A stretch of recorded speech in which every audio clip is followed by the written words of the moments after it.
In the previous video, we learned what JavaScript objects are. Now it's time to practice them with some examples. You can say real examples. Because the more you practice objects, the easier Playwright automation becomes for you. Okay, let's start with a very simple one. Let student is equals to. Okay, let's add few keys. We know that this is object. We have started it with curly braces. Now you can add as many as keys you want with values. Like I am going to add a key. No, right? Just separate them with commas. Keys added, age 30, keys added, values added, then course automation, right? So we have added three keys with three values in a single object.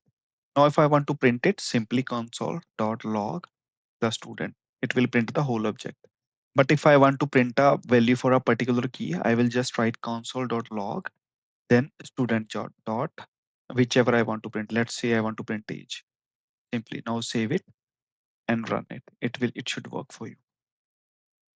Okay, this is how we access the values. What if I want to update some value? Simply student dot age, let's make it 40. And if you access it now, this will become 40 now. Second time it will show it as 40. Now it's changed 40. And if we want to delete, simply just write delete student dot age. Just simply object dot key value. And you want to change it, you want to access it, or you want to delete it. It's really simple. Now, if you print the object, you won't see that age over there. Very simple. The age is gone. Okay. And if I want to add one new property, simply write the name of the property, object dot property and its value. What value you want to keep? Let's keep it chrono for now. And reprint the object. Save it and rerun the code. See, it's added over here. Okay, let's go with the second very common example in automation frameworks, which is login user. Okay, let me remove this whole thing. Let's write another const login user is equals to curly braces, same username key value thing. User, let's say admin at the rate test.com. It can be anything as per your requirement in the project. Then the password, right? Correct 123, anything is fine. Okay. Now, if I simply want to print it, again, object dot key dot password. That's it. It's really easy. Same thing. I can update it. I can do all the changes that I want, right? But if I want to change it to a nested object, let's say we have another object inside it. How do we make another object? Simply write the key and start with curly braces, the value with curly braces, right? Okay, I forgot to add comma over here, add comma, and under address, we have another object. Okay, city.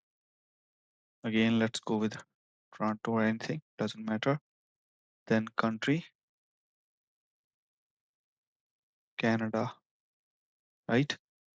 So if you want to access this city, how do you access it? Login user dot address. Let's try address dot. Now it will automatically give you the suggestion. Save it and let's clear it and run. See, Toronto. We reached Toronto. That's how we reached it. So this is about nested object. We can even have an array inside this one. Let's add another key pair. Let's say his skills, right? So add an array. You can write anything like JavaScript, Python, and API test and Playwright. So how do I access the skills now? I know I reached a login user. Then second level is skills. Okay, let's go to skills and try printing it.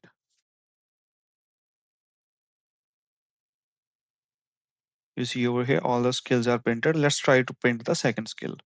It starts from 0, so I will write 1. Let's see how it goes. See, I was able to print the second one because we know this starts from always 0. So why objects matter in Playwright is because they are used everywhere in automation. Test data, API response, then we have JSON payloads which we send in API requests and receive them, then configuration files, even environment variables, right? We access the username passwords. So mastering objects is very important.